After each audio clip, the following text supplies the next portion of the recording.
মরুভূমির সেই ধুধু প্রান্তরে যেখানে বালিয়াড়িগুলো স্পর্ধাভরে আকাশ ছুঁয়ে যেত, ঠিক সেখানেই ছিল গ্রামের শেষ ঘরটির অবস্থান। মাটির তৈরি কাঁচা ঘর, জৌলুসহীন, কিন্তু সেই জীর্ণ কুটিরে বাস করা নারীটি আয়েশা কোনো রাজপ্রাসাদের রানীর চেয়ে আত্মমর্যাদায় কম ছিলেন না। আয়েশার হাতে পার্থিব ধনসম্পদ ছিল না ঠিকই, কিন্তু সৃষ্টিকর্তা তাকে রূপের এমন এক ঐশ্বর্য দান করেছিলেন যে পথচলতি মানুষ পলক ফেলতে ভুলে যেত। তার চোখের গভীরতায় ছিল লজ্জার এমন এক স্নিগ্ধ নূর, যা মরুভূমির তপ্ত রোদেও হৃদয়ে প্রশান্তির শীতল পরশ বুলিয়ে দিত। তার স্বামী বিলাল ছিল অত্যন্ত সহজ সরল এক মেষপালক। সে তার স্ত্রীকে নিজের জীবনের চেয়েও বেশি ভালোবাসত। বিলালের কাছে আয়েশাই ছিল তার সমগ্র মহাবিশ্ব, আর আয়েশার কাছে বিলালই ছিল তার দিন ও দুনিয়া। বিলাল সারাদিন ভেড়া চড়িয়ে যা সামান্য উপার্জন করত, তাতেই দুজনের দিন কোনো মতে কেটে যেত। কিন্তু সেই অভাব অনটনের মাঝেও তাদের সংসারে যে অনাবিল প্রশান্তি ছিল, তা হয়তো বড় বড় রাজাদের ভাগ্যেও জোটে না। সেদিনও রোজকার মতোই সকাল হয়েছিল। ফজরের আজানের আগেই আয়েশা ঘুম থেকে জেগে উঠল। সে অজু করল, জায়নামাজে বসল এবং তার রবের দরবারে হাত তুলে দিল। তার দোয়ায় দুনিয়াবি কোনো লোভ লালসা ছিল না, শুধু একটাই আকুতি ছিল, হে রব, আমাদের ইজ্জতের হেফাজত করো এবং আমাদের এই ছোট্ট সংসারে তোমার রহমতের ছায়া বজায় রেখো।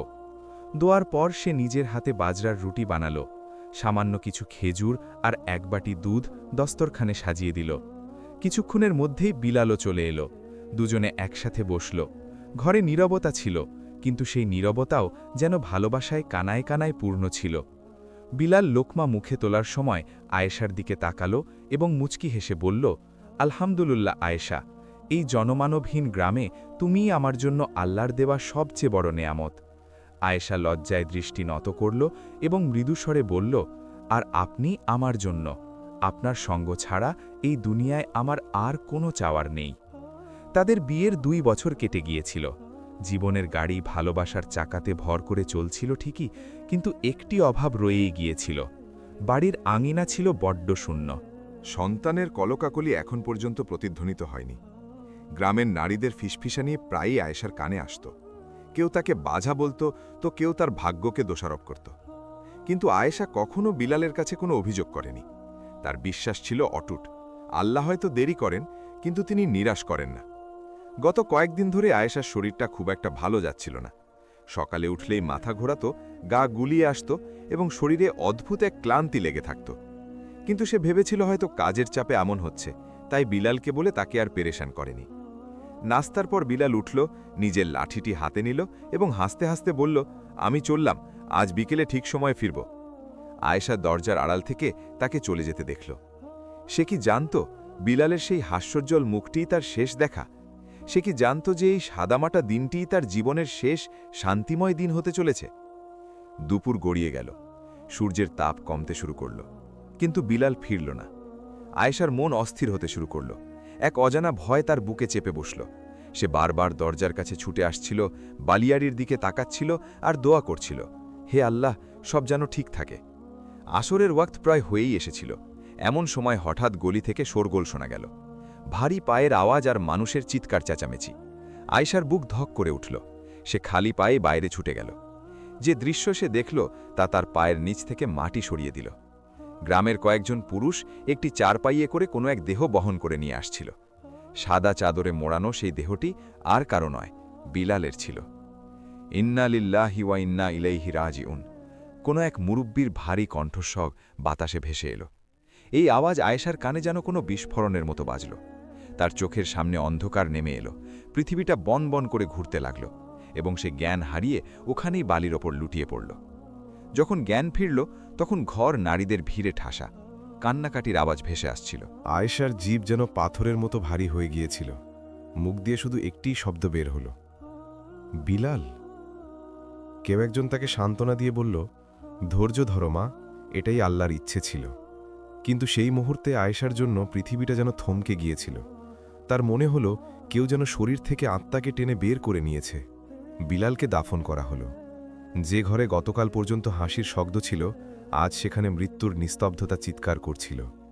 মানুষ আফসোস করতে করতে যার যার ঘরে ফিরে গেল।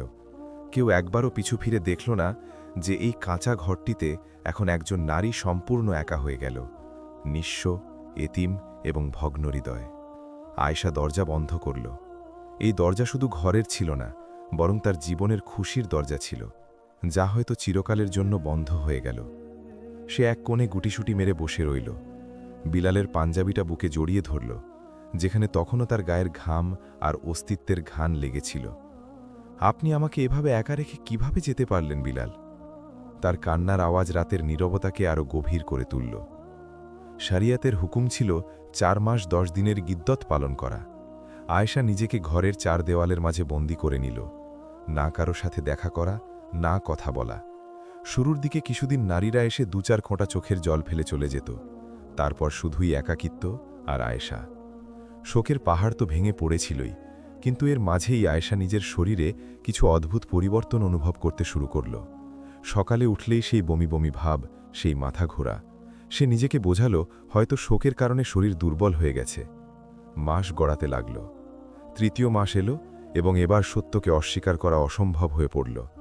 আয়েশার পেট সামান্য স্ফীত হতে শুরু করেছিল। এক হাড় কাঁপানো রাতে সে কাঁপতে কাঁপতে নিজের পেটে হাত রাখল। সেখানে এক স্পন্দন অনুভব করল, একটি নন্হি প্রাণের ধুকফুকানি। তার হৃৎস্পন্দন বেড়ে গেল, স্মৃতিগুলো তাজা হয়ে উঠল। বিলালের মৃত্যুর আগের সেই দিনগুলো, সেই লক্ষণগুলো। সে আঙুলে দিন গুনল এবং তারপর তার গাল বেয়ে অঝর ধারায় অশ্রু নামল। হে আল্লাহ! তার ঠোঁট কেঁপে উঠল। সে গর্ভবতী। এটি বিলালের শেষ স্মৃতিচিহ্ন, তার আমানত। এক মুহূর্তের জন্য মাতৃত্বের আনন্দ তার শোকাতুর হৃদয়কে ছুঁয়ে গেল, কিন্তু পরক্ষণেই এক ভয়াল ছায়া তাকে গ্রাস করল। 4 মাস হয়ে গেছে, ইদ্যত প্রায় শেষ। বিলাল গত হয়েছে অনেক দিন। মানুষ কি বলবে? এই প্রশ্ন কোনো বিষাক্ত খঞ্জরের মতো তার হৃদয়ে গেঁথে গেল। এই গ্রামটি ছিল মূর্খদের। এখানে মানুষ শরীয়ত বা বিজ্ঞান বুঝত না। তারা শুধু সন্দেহ করতে আর অপবাদ দিতে জানত। তারা দিন তারিখ গুনবে এবং নিজেদের নোংরা চিন্তার হিসেব কষবে। আয়েশা ভয়ে শিউরে উঠল। সে বুঝতে পারল এই সন্তান যা আল্লাহর আশীর্বাদ, তাই জালিমদের কাছে তার চরিত্রের কলঙ্ক হিসেবে গণ্য হবে। এমন এক ঝড় আসতে চলেছে যা তাকে এবং তার অনাগত সন্তানকে খড়কুটো মতো উড়িয়ে নিয়ে যাবে। ইদ্যতের দিনগুলো শেষ হয়ে গিয়েছিল। আয়েশার ঘরে এখন শস্যের একটি দানা বা পানির এক ফোঁটাও অবশিষ্ট ছিল না। ক্ষুধা আর তৃষ্ণা মানুষকে এমন এক দোরগোড়ায় নিয়ে আসে যেখানে নিজের প্রাণের চেয়ে পেটের সন্তানের চিন্তা বড় হয়ে দাঁড়ায়। আয়েশা নিজের পেটে হাত রাখল, যেখানে একটি ছোট্ট প্রাণ বড় হচ্ছে। ধৈর্য ধরো বাছা, আল্লাহ কোনো না কোনো উপায় অবশ্যই করবেন। সে তার পুরনো বোরকাটি গায়ে জড়াল। এই সেই বোরকা যা বিলাল তার জন্য শহর থেকে এনেছিল। আজ এটি পড়ার সময় তার মনে হল সে যেন কোনো বর্ম পড়ছে দুনিয়ার তীক্ষ্ণ তীর থেকে বাঁচার জন্য। সে ভারী পায়ে ঘর থেকে বেরোল। বাজারে যাওয়ার সাহস তার ছিল না, তাই সে সোজা কুয়োর দিকে পা বাড়াল। কুয়োর পাড়ে গ্রামের নারীদের জটলা ছিল, হাসি ঠাট্টা চলছিল, কিন্তু যেই আয়েশা সেখানে পৌঁছালো এক অদ্ভুত নীরবতা নেমে এলো। তাদের দৃষ্টিতে সহমর্মিতা ছিল না, ছিল শুধুই প্রশ্ন। আয়েশা বালতি কুয়োতে ফেলল। পানি তোলার সময় জোর লাগাতে গিয়ে বাতাসের এক ঝাপটায় তার চাদর সামান্য সরে গেল। তার স্ফীত পেট নজরে পড়ে গেল। এক মুহূর্তের পিনপতন নীরবতা, আর তারপরই এক তীক্ষ্ণ চিৎকার ভেসে এলো। গ্রামের এক দজ্জাল মহিলা কুলসুম আঙুল তুলে চেঁচিয়ে উঠল, আরে এ কি আয়েশা? আয়েশা দ্রুত নিজেকে ঢেকে ফেলল। লজ্জা আর ভয়ে তার মুখ ফ্যাকাশে হয়ে গেল, কিন্তু ততক্ষণে তীর ধনুক থেকে বেরিয়ে গেছে। ফিসফিসানি এবার শোরগোলে রূপ নিল। 4 মাস হয়ে গেছে বিলাল মরেছে, আর এর পেট এখন দেখা যাচ্ছে। নিশ্চয়ই ডালে কিছু কালা আছে। অন্য একজন বলল, আরে কালা কি? এ তো পরিষ্কার জিনা। বিলালের মৃত্যুর পর এ নিশ্চয়ই কোনো পাপ করেছে। বিষ ছড়িয়ে পড়েছিল। আয়েশার চোখ দিয়ে জল গড়িয়ে পড়ল। আল্লাহর কসম, আপনারা ভুল বুঝছেন। এটি বিলালের আমানত। আমি নির্দোষ। তার কণ্ঠস্বর কাঁপছিল, কিন্তু সেই হট্টগোলে সত্যের আওয়াজ কেউ শুনল না। ভিড় জমে গেল। কথা নারীদের মুখ থেকে পুরুষদের কানে এবং তারপর পঞ্চায়েত পর্যন্ত পৌঁছাল। আয়েশাকে কোনো আসামির মতো ঘিরে ফেলা হলো। তাকে টানিতে টানতে গ্রামের মাঝখানের চত্বরে নিয়ে যাওয়া হলো। সেখানে গ্রামের মোড়ল গফুর বসেছিল। তার চেহারায় ছিল কাঠিন্য, আর চোখে দয়ার লেশ মাত্র ছিল না। আয়েশা কাঁদতে কাঁদতে মিনতি করতে লাগল, মোড়ল সাহেব, আমি বিলালের বিধবা স্ত্রী। এই সন্তান তারই। ডাক্তার বা ধাইকে জিজ্ঞেস করে দেখুন, গর্ভবতী হওয়ার লক্ষণ আগেও ছিল, শুধু পেট এখন বোঝা যাচ্ছে। কিন্তু গফুর হাত তুলে তাকে থামিয়ে দিল। আমরা প্রমাণ চোখে দেখি, যুক্তি দিয়ে নয়। 4 মাস পর্যন্ত পেট দেখা গেল না, আর এখন ইদ্যত শেষ হতেই তা দৃশ্যমান হল। এটি কুদরতের নয়, তোমার পাপের প্রমাণ। রায় শোনাতে দেরি হল না। শরীয়তের দোহাই দেওয়া এই লোকগুলো ভুলে গেল যে শরীয়ত প্রমাণ চায়, সাক্ষী চায়। তারা নিজেদের কুসংস্কারকেই আইন বানিয়ে নিয়েছিল। গফুর তার ভারী গলায় হুকুম শোনাল, এই নারী গ্রামের নাক কাটিয়েছে, একে পাথর মেরে শেষ করার শাস্তি দিচ্ছি না, কিন্তু একে এমন শাস্তি দেওয়া হবে যেন সে মৃত্যুর জন্যেও হাহাকার করে। একে এক্ষুনি এই মুহূর্তেই গ্রাম থেকে বের করে দেওয়া হোক। ভিড় থেকে ঠিক ঠিক বলে স্লোগান উঠল। আয়েশার আত্মা কেঁপে উঠল। আমাকে বের করবেন না, আমি কোথায় যাব? আমার পেটে বাচ্চা আছে, অন্তত তার জন্ম পর্যন্ত আমাকে থাকতে দিন। সে অনুনয় বিনয় করল। সে নারীদের পা জড়িয়ে ধরল, কিন্তু সবাই পা সরিয়ে নিল। সূর্য ডুবছিল যখন তাকে গ্রামের প্রধান দরজার কাছে নিয়ে আসা হলো। কেউ তাকে এক ঘটি পানিও দিল না। তার ঘরের জিনিসপত্র, বিলালের স্মৃতি সব পেছনে পড়ে রইল। তার কাছে সম্বল বলতে ছিল শুধু পরনের কাপড় আর পেটে বেড়ে ওঠা এক প্রাণ। দুজন হৃষ্টপুষ্ট লোক তাকে দরজার বাইরে ধাক্কা দিল। আয়েশা বালির ওপর হুমড়ি খেয়ে পড়ল। বালি গরম ছিল, কিন্তু মানুষের হৃদয়ের চেয়ে বেশি নয়। দরজা বন্ধ হতে শুরু করল। বন্ধ হতে থাকা দরজার ফাঁক দিয়ে সে শেষবারের মতো নিজের ঘরের দিকে তাকাল। সেই ঘর যেখানে সে বধূ হয়ে এসেছিল, সেই গলি যেখানে সে বিলালের অপেক্ষা করত। পেছন থেকে মোড়ালের আওয়াজ এলো, আর কখনো ফিরে তাকাবে না, যদি ফিরে আসো তবে প্রাণে বাঁচবে না। ধরাম করে গ্রামের ভারী কাঠের দরজা বন্ধ হয়ে গেল এবং আয়েশা একা হয়ে গেল। সামনে মাইলের পর মাইল বিস্তৃত মরুভূমি। দূর দূরান্তে কোনো ছায়া নেই, কোনো মানুষ নেই, শুধু বালির টিলা, নীরব আকাশ আর ডুবন্ত লাল সূর্য।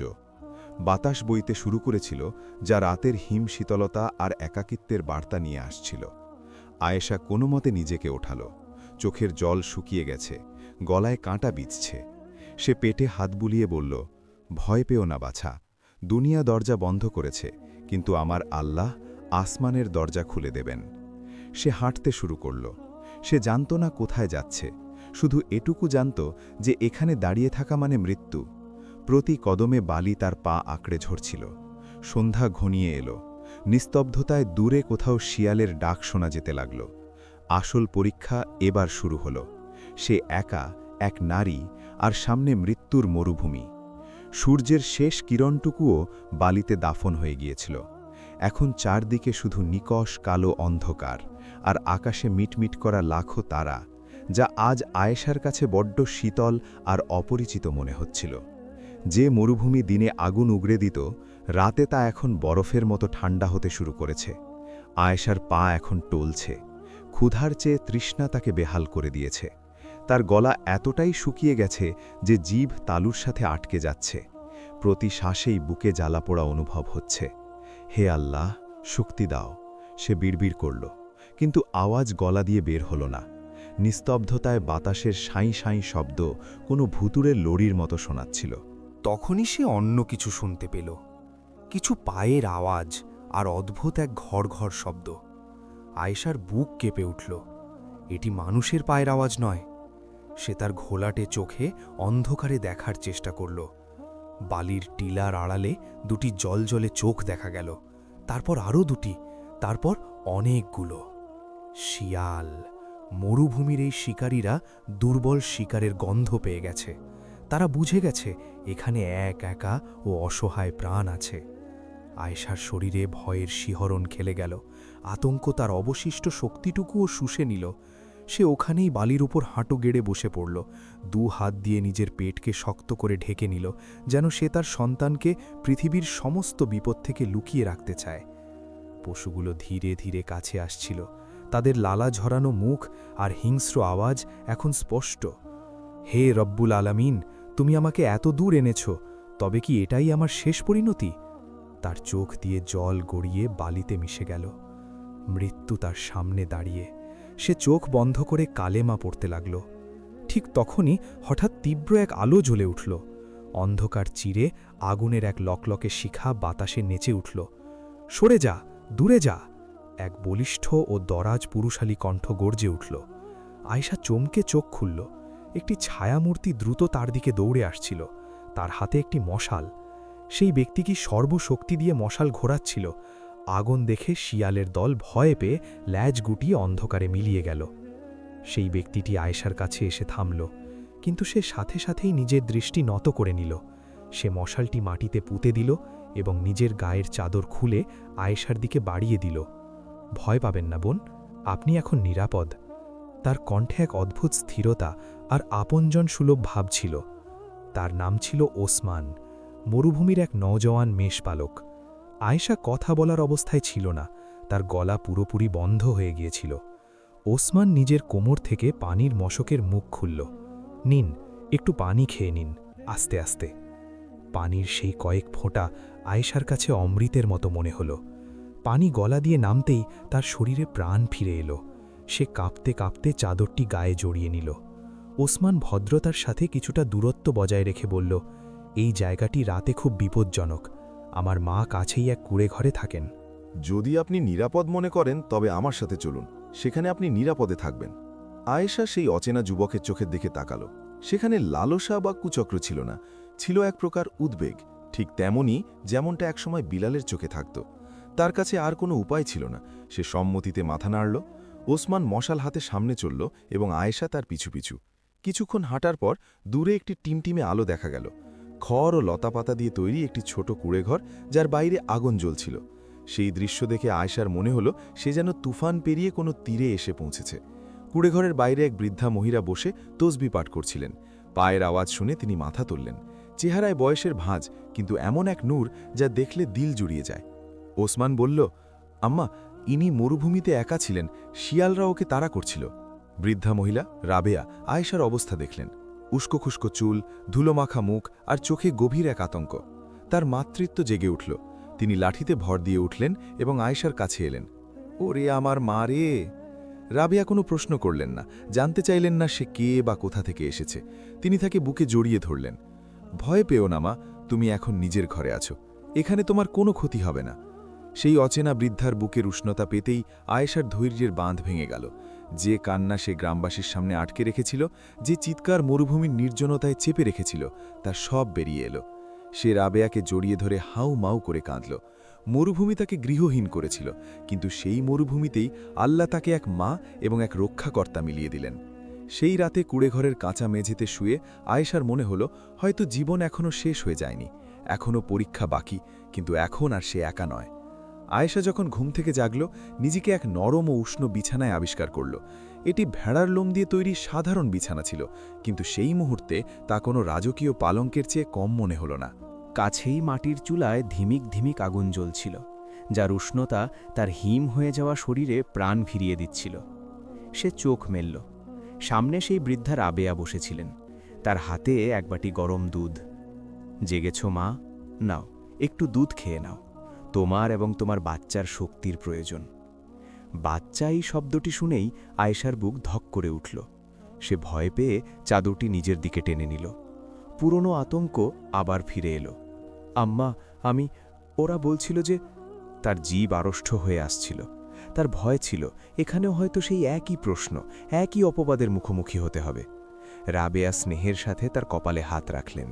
তার চোখে এমন এক আধ্যাত্মিক দীপ্তি ছিল যা মুহূর্তেই আয়েশার হৃদয়ের সমস্ত গ্লানি ধুয়ে দিল। চুপ করো মা, আমার কোনো সাফাইয়ের প্রয়োজন নেই। তোমার চোখের সততা আর তোমার চেহারার নূর সাক্ষ্য দিচ্ছে যে তুমি পবিত্র। দুনিয়া অন্ধ হতে পারে, কিন্তু মায়ের নজর অন্ধ হয় না। আয়েশার বাঁধ আবার ভেঙে গেল, কিন্তু এবার তা ছিল স্বস্তি আর আনন্দের কান্না। সে নিজের মাথা রাবেয়ার কোলে রাখল এবং সব কিছু খুলে বলল। বিলালের ভালোবাসা, তার মৃত্যু, ইদ্দতের সেই একাকিত্ব এবং গ্রামবাসীর সেই নির্মম অত্যাচার। রাবেয়ার চোখ ভিজে উঠল। তিনি আকাশের দিকে তাকিয়ে বললেন, জালিমরা দিনকে বোঝেনি, শুধু নিজেদের মিথ্যা অহমিকার জন্য নিয়ম বানিয়ে নিয়েছে। কিন্তু মনে রেখো আয়েশা, যখন জামিনওয়ালারা ফিরিয়ে দেয়, তখন আসমানওয়ালা নিজের কোলে তুলে নেন। সেই দিনের পর থেকে আয়েশা আর ওই কুঁড়েঘরের মেহমান রইল না, হয়ে গেল মেয়ে। জীবন ধীরে ধীরে স্বাভাবিক হতে শুরু করল। আয়েশা ঘরের কাজে রাবেয়াকে সাহায্য করত, কখনো পশম কাটত, কখনো বকরির দুধ দোয়াত। আর ওসমান একজন পরপুরুষ হয়েও আয়েশাকে সেই সম্মান দিল যা হয়তো নিজের আত্মীয়রাও দিতে পারত না। সে যখনই ঘরে ঢুকত গলা খাকারি দিয়ে নিজের উপস্থিতি জানান দিত। তার দৃষ্টি সবসময় নিচু ভাগত। সে কখনো আয়েশার সাথে অপ্রয়োজনীয় কথা বলেনি, কিন্তু তার প্রতিটি প্রয়োজনের খেয়াল রেখেছে। আয়েশা জীবনে প্রথমবার অনুভব করল যে আসল পুরুষ সে নয় যে নারীর ওপর হুকুম চালায়, বরং সেই আসল পুরুষ যে নিজের শক্তি থাকা সত্ত্বেও দৃষ্টিতে লজ্জা বজায় রাখে। সময় গড়িয়ে গেল। আয়েশার গর্ভাবস্থা এখন পূর্ণতা পেয়েছে। মরুভূমির ঠান্ডা রাত আর দিনের কড়া রোদ সাক্ষী ছিল যে এক নতুন প্রাণ পৃথিবীতে আসার জন্য প্রস্তুত হচ্ছে। এক রাতে আয়েশার প্রসব বেদনা উঠল। ব্যথার তীব্রতায় তার চিৎকার বেরিয়ে এলো। রাবেয়া বুঝতে পারলেন সময় হয়ে গেছে। উসমান সাথে সাথে বাইরে চলে গেল যাতে পর্দার খেলাফ না হয় এবং প্রয়োজনীয় জিনিসপত্র বাইরে থেকে এগিয়ে দিতে পারে। কুঁড়েঘরের ভেতর দোয়া আর ব্যথার এক মিশ্র গুঞ্জন চলছিল। অবশেষে ভোরের সময় যখন সূর্যের প্রথম কিরণ মরুভূমির বালি স্পর্শ করছিল, তখন এক মাসুম শিশুর কান্নার আওয়াজ ভেসে এলো। আল্লাহু আকবার! রাবেয়া খুশিতে বলে উঠলেন, চাঁদের মতো এক ছেলে হয়েছে আয়েশা। ঘামে ভেজা ক্লান্ত শরীরে আয়েশা সেই নান্হি প্রাণটিকে দেখল। তার চোখ, নাক, ঠোঁট সব কিছু অবিকল বিলালের মতো। সে বাচ্চাকে বুকে জড়িয়ে ধরল এবং চুমু খেল। বিলাল, আমি তোমার নাম বিলাল রাখব। সে তার মৃত স্বামীর নাম নিজের সন্তানকে দিয়ে তাকে চিরকালের জন্য অমর করে রাখল। ছোট্ট বিলাল ওই বিরান ভূমিতে বসন্ত হয়ে এলো। বাইরে থেকে বাচ্চার কান্নার আওয়াজ শুনে উসমান হাসল। তার চোখে এক অদ্ভুত দীপ্তি ছিল, হয়তো এক নতুন দায়িত্বের অনুভূতি। দিন সপ্তাহে এবং সপ্তাহ মাসে বদলে গেল। ছোট্ট বিলাল এখন হামাগুড়ি দিতে শিখেছে। সে প্রায় হামাগুড়ি দিয়ে উসমানের কাছে পৌঁছে যেত। উসমান তাকে কোলে তুলে নিত, শূন্যে ভাসাত এবং মরুভূমির গল্প শোনাত। উসমানের মনে এই এতিম শিশুটির জন্য নিজের সন্তানের মতোই ভালোবাসা জন্মেছিল। এক সন্ধ্যায় যখন সূর্য ডুবছিল, রাবেয়া উসমানকে নিজের কাছে ডাকলেন। বাবা, এখন বিলালের মাথার ওপর বাবার ছায়া আর আয়েশার একটি মজবুত আশ্রয়ের প্রয়োজন। আয়েশার পর নয়, আর তুমিও এখন একা। উসমান মাথা নিচু করে রইল। আম্মা, আমি চাই না কেউ ভাবুক যে আমি তার অসহায়ত্বের সুযোগ নিয়েছি। রাবেয়া হাসলেন। সৎনিয়ত কখনো বদনাম হয় না আমার বাছা। পরদিন রাবেয়া আয়েশার সাথে কথা বললেন। কোনো চাপ নয়, শুধু একটি মমতা ভরা পরামর্শ। আয়েশা উসমানের ভদ্রতা আর চরিত্র দেখেছিল। সে দেখেছিল কিভাবে উসমান কোনো স্বার্থ ছাড়াই তাকে এবং তার সন্তানকে আশ্রয় দিয়েছে। সে সম্মতি দিল। এক অনাড়ম্বর নিরাহ অনুষ্ঠানে দুটি ভাঙা হৃদয় জোড়া লাগল।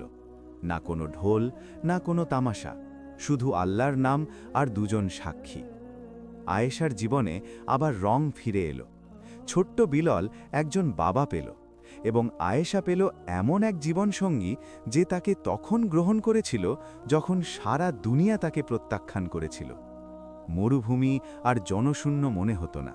সেই ছোট কুঁড়েঘরে এখন একটি পরিপূর্ণ সুখী পরিবার বাস করত।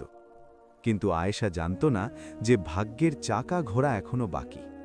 যে অতীত সে পেছনে ফেলে এসেছিল তা একদিন আবার তার দরজায় কড়া নাড়বে।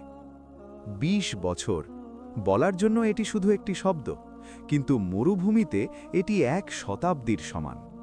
এই ২০ বছরে অনেক কিছু বদলে গিয়েছিল। সেই ছোট্ট খড়ের কুঁড়েঘর এখন এক বিশাল ও সমৃদ্ধশালী গোত্রে পরিণত হয়েছে। ওসমান এখন আর সামান্য মেষপালক ছিল না। নিজের পরিশ্রম, সততা আর আল্লাহর বরকতে সেই পুরো এলাকার সর্দার হয়ে উঠেছিল। তার শত শত মুঠ, হাজার হাজার ভেড়া এবং অসংখ্য অনুগত মানুষ ছিল। আর আয়েশা এখন আর সেই ভীত সন্ত্রস্ত বিধবা ছিল না। সে ছিল এই গোত্রের সম্মানিতা বেগম। তার চেহারায় ছিল গাম্ভীর্য এবং চালচলনে ছিল এমন এক ধীরস্থিরতা যা হাজারো বিপদ মোকাবিলার পর অর্জিত হয়। তার কালো চুলে এখন রূপালী আভা দেখা দিয়েছে, কিন্তু চোখের দীপ্তি আগের চেয়েও তীক্ষ্ণ। তবে সবচেয়ে বড় পরিবর্তন ছিল বিলাল। ছোট্ট বিলাল এখন ২০ বছরের এক তাগড়া জোয়ান। দীর্ঘদেহী, চওড়া বুক এবং চেহারায় এমন এক রাজসিক তেজ যা কেউ দেখলে ঈর্ষা করবে।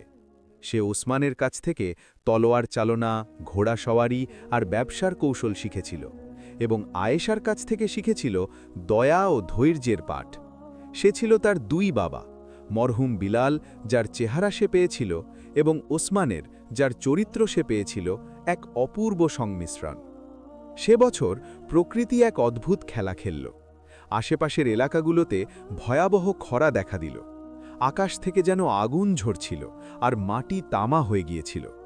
সেই গ্রাম, যে গ্রাম একদিন আয়েশাকে এক ফোঁটা পানির জন্য হাহাকার করিয়েছিল, আজ তারা নিজেরাই এক মুঠো দানার জন্য কাঙাল হয়ে গেল। কুয়োর পানি শুকিয়ে গেল, গবাদি পশু মরতে লাগল এবং মানুষের গলায় কাঁটা বিঁধতে শুরু করল। খবর এলো যে দূর দূরান্ত থেকে মানুষ ওসমানের গোত্রের দিকে আসছে, কারণ আল্লাহর রহমতে এখানকার কুয়োতে এখনও পানি আছে এবং গুদাউন শস্যে ভরা। এক দুপুরে যখন সূর্য মাথার ওপর, ধুলো মাখা, জীর্ণ পোশাক পরা এবং তৃষ্ণায় কাতর এক কাফেলা ওসমানের তাঁবুর সামনে এসে পৌঁছাল। বিলাল তখন ঘোড়াদের পানি খাওয়াচ্ছিল। সেই লোকদের দেখল। তাদের ভাষা, তাদের পোশাক তার কাছে কেমন যেন চেনা চেনা লাগল। শৈশবের অস্পষ্ট স্মৃতি আর মায়ের বলা গল্পগুলো তার মানসপটে ভেসে উঠল। সে দ্রুত পায়ে আয়েশার কাছে পৌঁছাল। আম্মাজান, বাইরে কিছু লোক এসেছে, সাহায্য চাইছে। কিন্তু বিলাল থামল। তার মুষ্টি শক্ত হয়ে গেল। এরা সেই একই লোক বলে মনে হচ্ছে, সেই গ্রামের। তাদের পাগড়ি, তাদের কথা বলার ধরন সব একই। আয়েশার হাতে তসবি ছিল। তার হাত মুহূর্তের জন্য থেমে গেল। ২০ বছরের পুরনো ক্ষত যেন আবার দগদগে হয়ে উঠল। সেই অপমান, সেই ধাক্কা, সেই বন্ধ দরজা, সবকিছু চোখের সামনে ভেসে উঠল। সে দীর্ঘশ্বাস ফেলল এবং বিলালের দিকে তাকাল। বাবা, তারা আমাদের শত্রু হতে পারে, কিন্তু এই মুহূর্তে তারা সাহায্য প্রার্থী, আর আমাদের দরজা থেকে কোনো ক্ষুধার্ত ফিরে যায় না। যাও, তাদের সম্মানের সাথে বসাও, খাবার ও পানি দাও। বিলাল মায়ের হুকুম মানল, যদিও তার রক্ত টকবক করে ফুটছিল। মেহমানদের বড় তাঁবুতে বসানো হলো। ঠান্ডা পানি, খেজুর আর গোস্ত পরিবেশন করা হলো। তারা ক্ষুধার্ত নিকড়ের মতো খাবারের উপর ঝাঁপিয়ে পড়ল। তাদের কোনো ধারণাই ছিল না যে শস্য দিয়ে তারা নিজেদের ক্ষুধা মেটাচ্ছে তা সেই নারীর দান যাকে তারা একদিন মৃত্যুর মুখে ঠেলে দিয়েছিল। খাওয়া শেষ হলে আয়েশা তাঁবুতে প্রবেশ করল। তার নেকাব ছিল। ওসমান আর বিলাল তার ডানে বায়ে কোনো দেহরক্ষীর মতো দাঁড়িয়েছিল। মেহমানদের সর্দার হাত জোড় করে বলল, সর্দার, আমাদের ওপর বড় গজব নেমেছে, আমাদের গ্রামে আকাল পড়েছে, আমাদের ওপর দয়া করুন। এই আওয়াজ আয়েশা চিনতে পারল। এ ছিল গফুর, সেই জালিম মোড়ল, আর তার সাথে বসে থাকা সেই বৃদ্ধা মহিলাটি কুলসুম, যে সবার আগে আয়েশার দিকে আঙুল তুলেছিল। আয়েশা তার গম্ভীর গলায় জিজ্ঞেস করল, শুনেছি তোমাদের গ্রামে বিচার ব্যবস্থা খুব কড়া ছিল, সেখানে কি কখনো কোনো নিরপরাধকে শাস্তি দেওয়া হতো? গফুর চমকে উঠল। এই অচেনা বেগম তাদের গ্রামের কথা জানল কিভাবে? না না না বেগম সাহেবা, আমরা তো সবসময় ন্যায়ের পথেই চলেছি। গফুর মিথ্যা বলল। বিলাল আর নিজেকে ধরে রাখতে পারল না। সে এগিয়ে এসে গর্জন করে উঠল, মিথ্যা বলবেন না। মনে করুন সেই নারীকে যাকে আপনারা গর্ভবতী অবস্থায় মরুভূমিতে ছুঁড়ে ফেলেছিলেন। মনে করুন সেই বাচ্চাকে যাকে আপনারা জন্ম নেওয়ার আগেই মেরে ফেলার ষড়যন্ত্র করেছিলেন। গফুর আর কুলসুমের চেহারা থেকে রক্ত উবে গেল। তারা থরথর করে কাঁপতে লাগলো। তোমাকে এসব কে বলল? আয়েশা ধীরে ধীরে নিজের মুখ থেকে নেকাব সরালো। পিন পতন নীরবতা নেমে এলো। তাঁবুর ভেতরের বাতাস যেন ভারী হয়ে গেল। চেহারা সেই একই ছিল, শুধু বয়সের গাম্ভীর্য যোগ হয়েছে। চিনতে পেরেছেন গফুর চাচা? আয়েশা শান্ত গলায় জিজ্ঞেস করল। আমি সেই আয়েশা, সেই যাকে আপনারা অলক্ষণে বলেছিলেন, সেই যার পেটের সন্তানকে আপনারা জারজ বলেছিলেন। তারপর সে বিলালের দিকে ইশারা করল। আর এই সেই বাচ্চা বিলাল, যাকে আপনারা মারতে চেয়েছিলেন। আল্লাহ তাকে বাঁচিয়ে আজ আপনাদের সামনে দাঁড় করিয়েছেন। গফুর আর কুলসুমের চোখে আতঙ্ক নেমে এলো। তাদের মনে হলো এখনই তাদের গর্দান শরীর থেকে আলাদা করে দেওয়া হবে। তারা আয়েশার পায়ে লুটিয়ে পড়ল। আমাদের মাফ করে দে মা, আমরা পাপিষ্ঠ, আমাদের অনেক বড় ভুল হয়ে গেছে, দয়া কর। এখন পালা ছিল আয়েশার। তার কাছে শক্তি ছিল, সম্পদ ছিল এবং প্রতিশোধ নেওয়ার পূর্ণ অধিকার ছিল। একটা ইশারা করলেই এই লোকগুলোর নাম নিশানা মুছে যেতে পারত। বিলালের হাত তার তলোয়ারের হাতলে ছিল। সে শুধু মায়ের আদেশের অপেক্ষা করছিল। পুরো পরিবেশ টান টান উত্তেজনায় ভরা। ২০ বছরের ঘৃণা জিতবে নাকি আয়েশার ধৈর্য? তাঁবুর ভেতর এতটাই নীরবতা ছিল যে সূঁচ পড়লেও শব্দ শোনা যেত। গফুর আর কুলসুম মাটিতে মাথা ঠেকিয়ে কাঁপছিল। তারা তাদের মৃত্যুকে সামনে দাঁড়িয়ে দেখছিল। বিলালের তলোয়ার খাপ থেকে বেরিয়ে আসার জন্য ছটপট করছিল। তার চোখে ২০ বছরের রাগ জ্বলছিল। আম্মা, হুকুম দিন, বিলাল বজ্রকণ্ঠে বলল। এই লোকগুলো আপনাকে গৃহহীন করেছিল, আমার ওপর অপবাদের দাগ লাগিয়েছিল। আজ তাদের হিসাব চোকানোর দিন। আয়েশা নিজের জায়গা থেকে কয়েক পা এগিয়ে গেল। সে গফুরের কাছে গেল। গফুর ভয়ে চোখ বন্ধ করে ফেলল, কিন্তু তলোয়ার চলল না। এর পরিবর্তে আয়েশার শান্ত কণ্ঠস্বর ধ্বনিত হল, বিলাল, তলোয়ার ভেতরে রাখো। বিলাল অবাক হয়ে গেল। কিন্তু আম্মা। আয়েশা গফুর আর কুলসুমর দিকে তাকাল। তাদের অবস্থা ছিল কোনো ছেঁড়া পুরনো কাপড়ের মতো, অসহায় আর লাঞ্ছিত। বাবা, আজ যদি আমরাও সেটাই করি যা এরা করেছিল, তাহলে আমাদের আর এদের মধ্যে পার্থক্য কি রইল? পশুর জবাব পশু হয়ে নয়, মানুষ হয়ে দিতে হয়। সে গফুরকে বলল, মাথা তুলুন গফুর চাচা। গফুর ভেজা চোখে উপরে তাকাল। লজ্জায় তার চোখ মেলানো দায় হচ্ছিল। আয়েশা বলল, ২০ বছর আগে আপনারা আমাকে আল্লাহর হাওয়ালা করে মরুভূমিতে ফেলে দিয়েছিলেন। আজ আমি আপনাদের সেই আল্লাহর খাতিরেই মাফ করে দিলাম। এ কথা শুনতেই কুলসুম ডুকরে কেঁদে উঠল। সে আয়েশার পা জড়িয়ে ধরল। হায়, আমরা কোন দেবীকে ডাইনি ভেবেছিলাম। মা, আমাদের মেরে ফেল, কিন্তু তোর ক্ষমার বোঝা দিয়ে আমাদের মারিস না। এই ক্ষমা তো আমাদের মৃত্যুর চেয়েও ভারী। আয়েশা তাদের হাত ধরে ওঠাল এবং বলল, যান, আপনারা মুক্ত। আর শোনো বিলাল, আয়েশা বলল। বিলাল মাথা নিচু করে নিল। তার রাগ এখন গোলে বিস্ময়ে পরিণত হয়েছে। জি আম্মা, এই মেহমানদের গাড়িগুলো শস্য আর পানি দিয়ে পূর্ণ করে দাও। এদের গ্রামের কোনো শিশু যেন ক্ষুধার্ত না ঘুমায়। এদের যেন মনে না হয় যে আয়েশা প্রতিশোধ নিয়েছে, বরং মনে থাকে যে আয়েশা তার হক আদায় করেছে।